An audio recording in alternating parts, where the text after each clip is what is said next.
This week's review is about Skyward.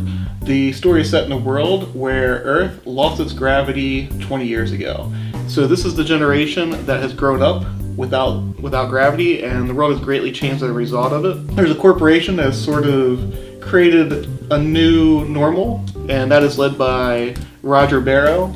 That's the premise of the story. Let's begin the review. So the first thing that I wanted to ask you guys, since you guys are like pretty much 20 years younger than me, how do you guys feel about the dichotomy between like the younger generation and the older one in this one, and how they deal with the new normal? Well, I would say that the younger kids, that's all they know, so it's kind of fun for them in a way. Like Willa, she likes, going around and everything, while her dad his whole world is destroyed. Yes. So. Yeah, I would agree. I mean, it's definitely, when you don't know any different, it's hard for you to have a say, but people who were, able to remember, like, and even Willa, who's the main character, she asks a couple people, like, you're a bit older than me, do you remember what it's like before? And they're like, I can't even explain to you what, because they can't. She's like, what's walking like? And he's like, and the people are like, I mean, I can't, like, you weren't there. But they also, it wasn't. They make fun of that walking sign. Well, yeah. Right, because they're like, what does that even mean? Because they don't know. And it's, but they also, it wasn't just that gravity was greatly diminished. It was, it doesn't give a number, but I have to imagine like millions of people probably died and just floated because they weren't ready for it, just floated away. Yeah, because to me, like, the interesting thing was Willa's generation still seems very optimistic, very hopeful, whereas like it's the older generation who feel like their whole world sort of fell apart. Mm-hmm. Right. I think that, again, it deals with change and having to adjust, where some people are going to try and some people are not, where they're like, no, this is not how Earth is supposed to be. Like, even 20 years later, like, this is broken. Like, I don't want to be a part of this. Whereas if you're younger and, like we said, don't know any better, you're just like, this is cool. Like, yeah, you guys talk about other stuff, but this is how we go now. Like, I don't know what any of that's about, but this is what we're doing here. So what are you guys complaining about? It's pretty cool, all things considered. There's a lot of, like, big themes covered in this book, but it's still, like, a very breezy read. It's not, like, overly complex or, like, and it doesn't kind of preach to you or beat you over the head with it. It's sort of, because this could easily be an allegory for like the environment or definitely or the 99% like, versus the 1% sort of thing, because that's definitely touched on also. But like I said, it doesn't really seem like it ever preaches either one of those things at people. I don't know if you guys agree with that. Yeah, I do. I think it's a nice light read. There's a couple moments where I was like, oh, but overall, yeah, it doesn't come off as preachy or anything. It just kind of creates this world, and you're like, oh, this is interesting. I want to know more about it, instead of, what are they trying to say here? Exactly. Yeah, it's a really cool concept, and like you said, I do like it that it just stays that really cool concept. It's got a very easy, in at least 2 or 3 different arenas, to become a very political book, and the writer chooses not to, which I think greatly helps the book, and it makes it more. And it's not, and a lot of people want to see that now, but honestly, like, that can take so many people out of it immediately, whereas if you don't have anything about, politics, and you just create a really great, interesting story that people would want to read, you open up so much more to your readership, because they don't have to pick a side if they're reading their book or feel attacked in any way. But I think that's the interesting thing. I think he does cover those political things, but in a way that you don't get turned off no matter what your political affiliation may be. Not necessarily pushing a huge agenda down your throat. It's not like, a cudgel. Yes, he's not like, right. you need to think this way or you're terrible. It's just like, hey, this is the future, this is what's going on, maybe this would happen, maybe it wouldn't, and you can think about it, but it's definitely not like, this is all that the book's about. If you think it's about no gravity, you're wrong. Like, exactly. Don't get any other enjoyment other than these political agendas. Exactly. And for those who don't know, the book is by Ben Henderson, who is the showrunner of Lucifer. And I thought that was pretty cool also. It's clearly written in that sort of television/movie sort of. That was the first thing I thought when I read it. I could definitely see this becoming a TV show or a movie. Just the concept and the different characters. And Willa seems like a really great, fun character. Yes, a very good, that I could see a lot of people, if I wouldn't be surprised if it got turned into a movie or a television show of some sort. And I think at the end of every issue, they definitely kind of left like a slight cliffhanger. You're like, oh, I gotta read the next one. So very much like a TV show, like, oh, I gotta read next week. He did the pacing very well in this one. He made you want to read that next issue very Absolutely. much so. So you want to start discussing issue by issue? Sure. All right. So in issue 1, we start off with Willa's father and her mother encountering encountering G-Day. What was your guys' reaction to? I had to take a step back. I was like, hold up, we're getting like deep already. Like, okay. No, that was, it kind of added some weight to the story right away. Yeah, I think definitely, like, that, like, it's advertised as kind of like you said, like, gravity's been a bit diminished, and then you see, Willa, and she's obviously having fun or whatever, but then it really immediately, the first thing it does is take you back 20 years ago, and it shows you what actually happened, and just that first, view of her dad opening the door, when she's only a couple days old, and just looking out and just showing that there's just people just going, and there's cars, and there's and actually like the devastation of what it was, and that even though that it seems like her dad knew it was coming, it still was, nobody else was prepared for it in any kind of way. And it's a very, like she said, like there's some emotional stuff that immediately where it's like, okay, this definitely is a cool, future, but there definitely was a cost that came with all this stuff. And he wasn't prepared either. No. I mean, he knew about it, but yeah, nobody was super prepared. Yeah, from what we know later, he seems like the one trying to prevent it, whereas Roger Barrow, the one that we discussed earlier, was trying to prepare for it. There were the two different ways of readying themselves for this. Mm-hmm.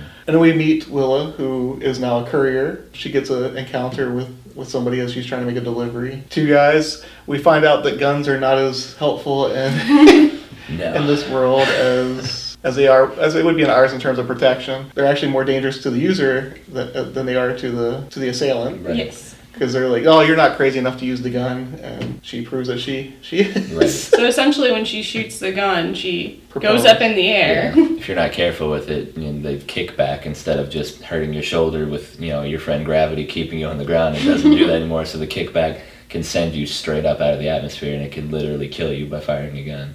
And I don't know if you guys notice, like in the background, like the weighted balloons, in a lot of the backgrounds. I assume that those are to help them like tether themselves here and there. Mm-hmm. Right. It was pretty cool, like little things here and there that they added to sort of build the world. The walking sign, like we discussed earlier, Yeah. The one girl found it and she was like, "What do you make of this?" And they're laughing at it, and I don't know.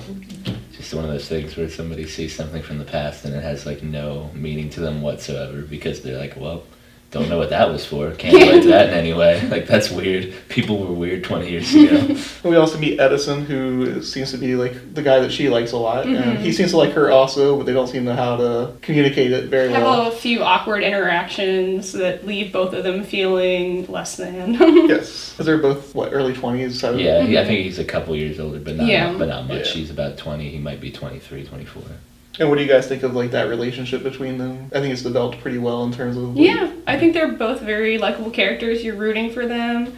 And especially when you see Edison, too, doesn't have legs. It's, oh man, but to him, this is the best thing ever because now he can actually get up and interact in the world instead of being it's down. It's not a limitation. It's kind of freeing to him. Right. Definitely. I think that's a really cool that he chose to do that, like right away from the first issue, to have a paraplegic character to be like, like there are some downsides, but a positive. He's, this guy who might have felt trapped his whole, life beforehand. Now he's got the freedom where he doesn't have to have any kind of constraints. And, she even asked him about what it was like before or whatever, and he was like, well, I don't really care. I don't remember too much, don't really want to talk about it because this is my life now, and it's, so much better. He's not, like you said, he's not limited to anything anymore. He's able to do it, and it seems like better than some other people because he's become very passionate about it and loves that he's able to move around and do whatever. Exactly. And we find out even... It's kind of weird things that the story covers also, like when her dad is exercising and the sweat's there. Yeah. The world has drastically changed. Like she says, oh, I accidentally swallowed your sweat. We told you to clean this up after. I think things like that really add to this world. Like it's not just the surface sort of thing. It's right. He kind of delves. He tries to delve a little bit deeper. Every situation is impacted for the most part by the gravity. And you can even just see it by the visuals and... Yeah, and it helps build the universe, because every time you're really invested in the story, because, you just think, okay, there's less gravity, whatever, but it does have such, like, a scientific, like, human, like, impact on the planet, what happens, that every once in a while the author can just keep peppering a little bit of stuff in and be like, bet you didn't think about that, but this is what would happen if there was no... And, it's very interesting to see that, even just from little stuff to sweat, or just to, like, how everything goes about on a daily basis there, and how much, they've had to adapt to certain things, and some things they're better at, some things it's still really difficult, not much you can do about. And one of the things I like about Willa also is that you would think like being able to fly, like float throughout, would be a cool adventure unto itself, but she's like a normal like 18 to 20-year-old, like, no, I want more adventure, I want to go explore the world, there's all these other things out there, but her dad has kind of prevented her from that because he's kind of scarred by what happened to him from the initial scene. Mm-hmm. He's kind of a shut-in, he doesn't want to really interact with the world. Willa's trying to break him of that a little bit, and he's very protective of her. He doesn't want her to go anywhere. Exactly. But as, anyone that age, let's see what's outside. All she knows is Chicago, so there's plenty out there. And we end issue number 1 with him saying, hey, I know how to fix this. And her being kind of like, yeah, right. And then we move on to issue 2. Again, like the double page spreads throughout this whole thing, I thought were really cool. The art, art's great. This again, despite it being like this dystopian sort of thing, like what happened, it still seems very, very hopeful because of the youth characters that they really focus on. Like they're okay with this new normal. I don't know if you guys have anything to add to that. I love the way they draw their hair too. Like Willa's hair is always so pretty, and just seeing it float around, it's so cool. I did a good job of that. And I even love the artist. I'm not too familiar, but as you said, like everything's been really great. But even with those double page spreads, and he does a thing where he will add on boxes onto it, which I normally don't necessarily like, but because of how the universe is in this book, that there's less gravity, it really, with different pages like that and different blocks on top, can give you that impression of something like floating away and able to zoom in on tiny things, where if it was just in a normal book it might become a bit annoying, but it adds on to this universe and really it kind of like immerses you in the book a little bit, and I think it does a really cool job of that. Yeah, it's kind of like when there's really good writers or artists on like Aquaman, they delve deeper into it, and you get a sense of a new world, not just like a normal sort of world. We get introduced to Roger Barrow in this one. Her one friend, I believe her name is Joan, tells her that her dad and Roger were friends, and that he was preparing for this happening while her dad was trying to prevent it from happening. She doesn't really listen to her friend Joan too much though, because her friend tells her like, hey, he's not that good of a guy, and right. Hasn't reached out to anybody, and hasn't like tried to see, like I wouldn't go, well, and just he's it's basically because she's young and doesn't know, and she's like, oh, he knows my dad, I'll go talk to him, and she's like, he's like the most powerful person in the world, you can't just go talk to him, and she's like, why? Like, I'm gonna go do it right now, and she's like, no, don't do that, and of course does what she wants, and which is, I think, again, it's one of those things that I think makes her relatable but also an interesting character, is that she's definitely very passionate, and she's very I wouldn't say reckless. She does think, but she definitely a little. Well, again, she's just young. Yeah. But she definitely she does what she feels is right, and when she sets her mind to something, she's gonna do it. And I think that's a really cool, great. Well, I think she's of the opinion they're friends. Friends help each other. Sure. And her dad's a shut-in, and she's hoping that this guy will help him stop being a shut-in. And so she goes down to sort of crash the party that he's throwing down on the ground. So the cool thing, I don't know whether you guys agree with me, but the cool thing is the rich people have these boots that allow them to walk on the ground. Mm-hmm. They're they're distancing themselves from what happened. Yeah. Trying to ignore that it happened. Right. They even have signage everywhere around that just like zero gravity. They're very there's literally there's advertisements like no flying, it's such a terrible thing or whatever, and they talk about it before she goes down, that it's a whole society just in denial that anything happened. It almost reminds you of kind of in where, like you mentioned Aquaman, well they have different depending on how deep you go into the ocean, there's different sort of races or groups of people. It kind of reminded me of that, even though the book has a funny way of doing that, even though it's in the sky,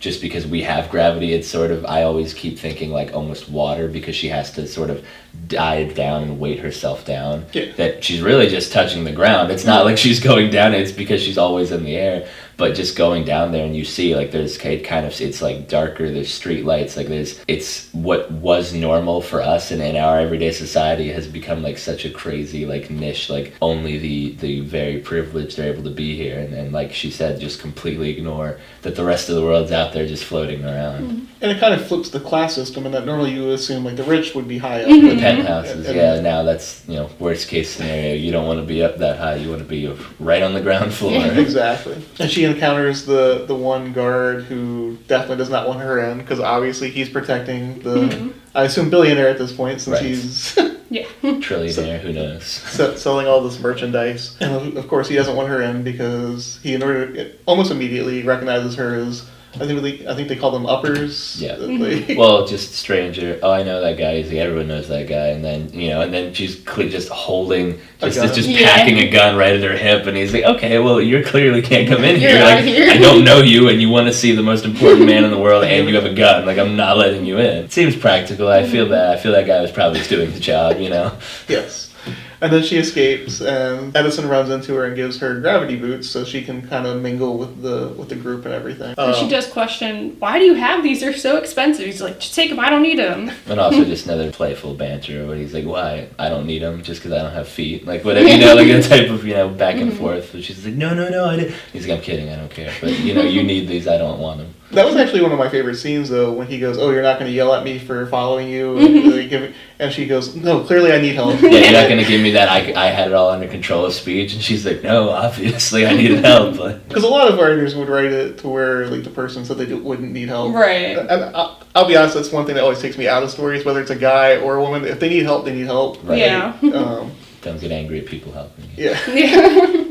Exactly. So she finally gets into the party, and she approaches Roger. And as soon as she says her dad's name, it changes. Yeah.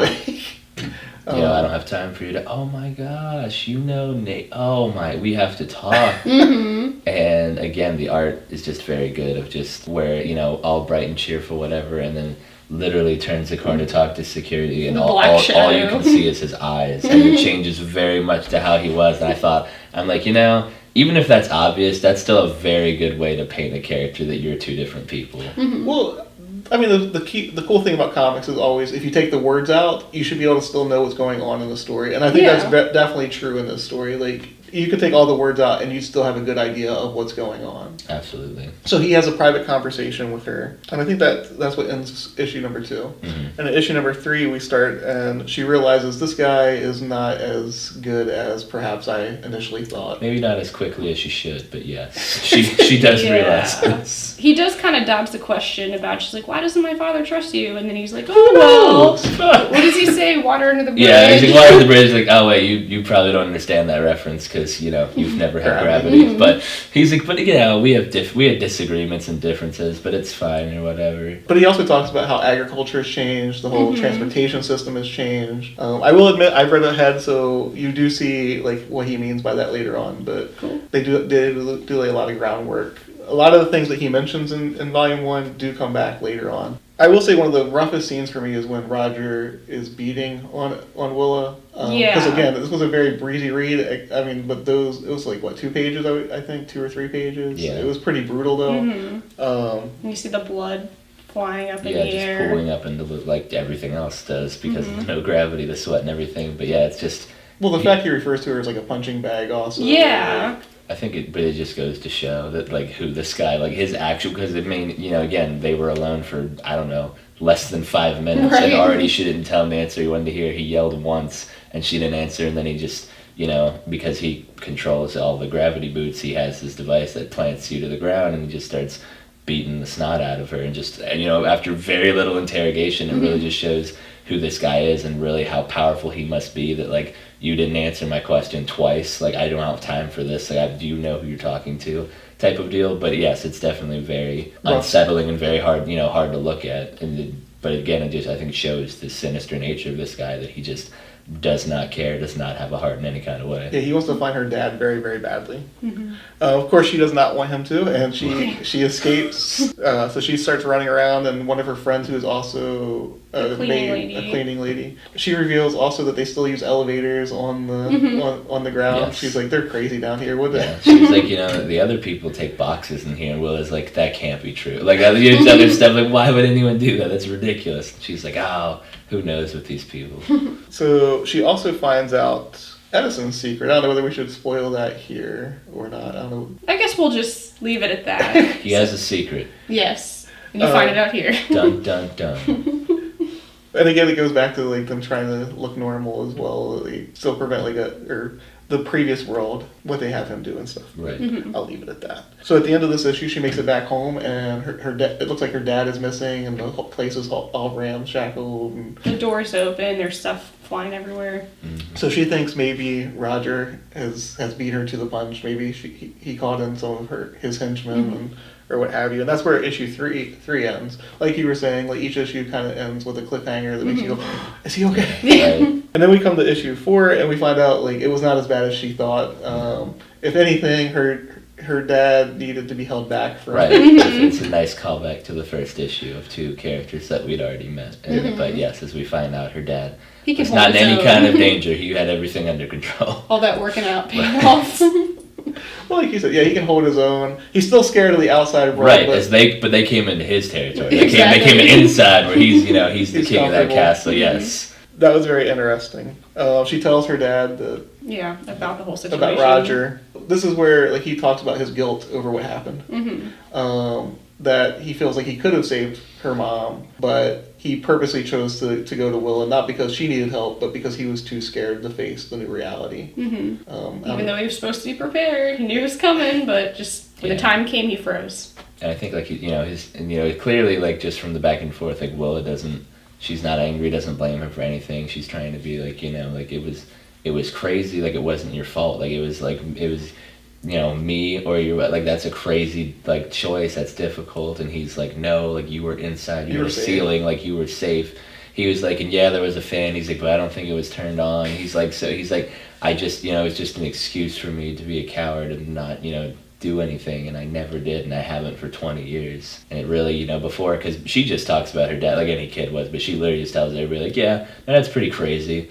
Like he's he's a loon. He doesn't leave the house. Like he's been there 20. But it's you're a kid, and if you've been raised like that, and like to where you think the world's an amazing place, and you have a guy who literally won't leave the apartment, you might tend to think that way. But it does kind of, I think, for the first time, he's really talked to her about it and been open and honest, and she's like, okay, I can appreciate that, but also we do need to leave because they are going to be coming for me. Exactly, and this is where they find out that Edison has been kidnapped by Roger Barrow's people. It's just the worst. And it is tied to the secret from the last issue. So. Just the worst guy. Yeah. Such a jerk. So Willa comes up with a plan for her, and her dad is like, that's a terrible plan, what are you... It also shows another cool aspect of the new universe where they're talking about it, whatever, because they meet up with the same woman who I believe was her boss, but knew her father before in the courier system, and she's talking about her plan, and she's like, there's a storm coming, and everybody's freaking out, and for us, we're like, okay, like, yeah, maybe you don't like storms or whatever, but they're like, I'm gonna go out in the storm, and she's like, no, you can't, and he's like, no, they'll never see it coming, and then like, where's dad, right? And so he's just whatever, like storm, but then because he goes out, and she even says, he hasn't left in 20 years, he doesn't know what they're like anymore. And then Dad's, it's kind of a cute scene where he's talking to himself. He's like, okay, we're doing good. We're doing good, Nate. We're making it. And then he looks up, and again, that double-page spread where he sees what rainstorms really look like now, and he's like, oh no. Yeah, it's like this globular sort of like mass of water that can easily get lost. Right. Yeah. Because instead of rain being able to fall separately by itself, it all just comes together and just makes this giant. Massive could be, and then she even mentioned that it's huge in this page, and she even mentioned that was a tiny storm later. Like it could be miles and miles long, where if you're unprepared and don't see it, you get sucked into it. It's kind of a new, gruesome, horrible way to die. Yeah. And that led into the interesting opening to issue 5, where she goes scuba diving into the raid cloud. Again, I thought the visuals on that were pretty cool. I don't know what you guys. Yeah, that was cool.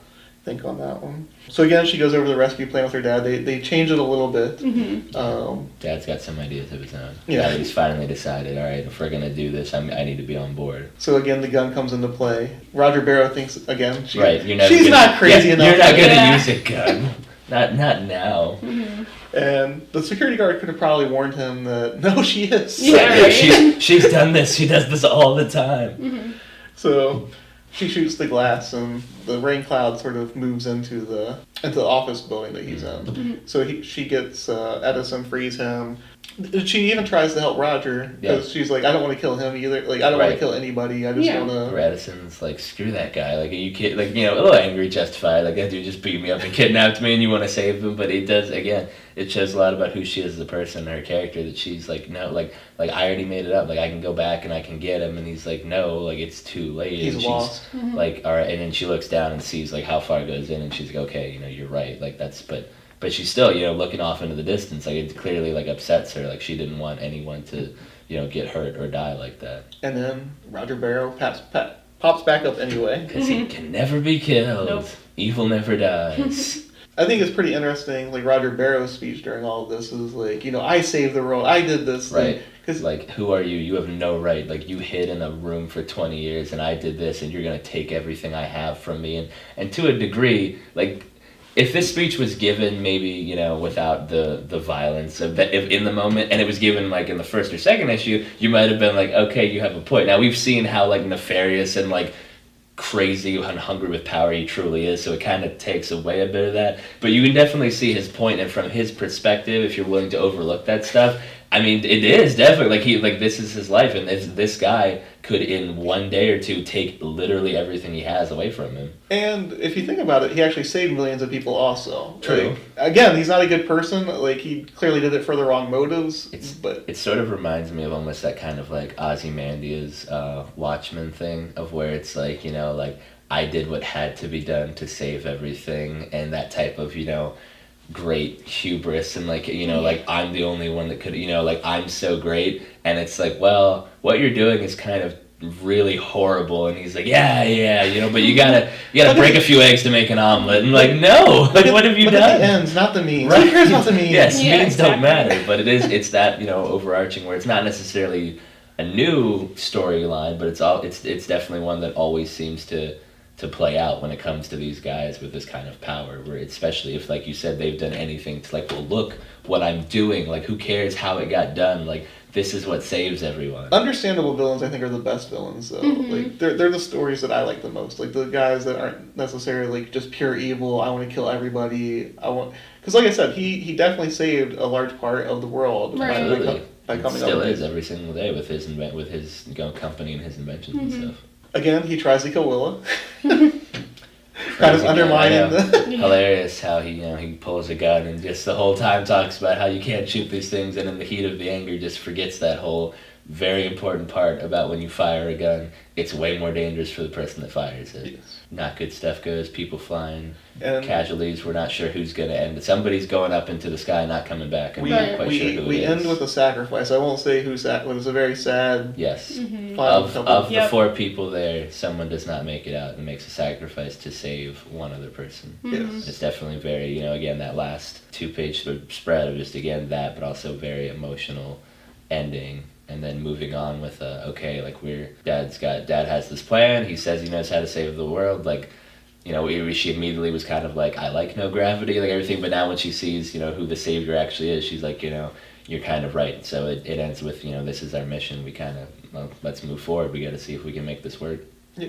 I think it's a really good end of the chapter, kind of like, all right, yeah, this is what we do. This is, the plan now. So. And it definitely feels like a complete story, though, like the first volume, Right. in terms of like giving you closure to some story elements that took place at first. Definitely, It I definitely agree. leaves you wanting to open that second one and see what goes on, because like you said, each one has a good cliffhanger note, but this one was a bit different, like you said, where it had a bit of closure. Like you said, it definitely feels like the end of an arc, but also there's still very much like there's a lot of Story unanswered, and there's elements. still a lot of story left to be told, and it really leaves you wanting more about that, but not necessarily like a horrific, painful, like, oh my gosh, like how could you end it like that, but definitely it still leaves you wanting a lot more to the story. So there's a little bit of hope, Yeah, absolutely. That's kind of like the interesting thing to me, is that this is an apocalyptic sort of world, also kind of like Walking Dead, but it doesn't feel like heavy, like getting you down like that story. Right. I think Willa does a lot to help with that. Her Definitely. character and everything they do with that. Or even like you said, like even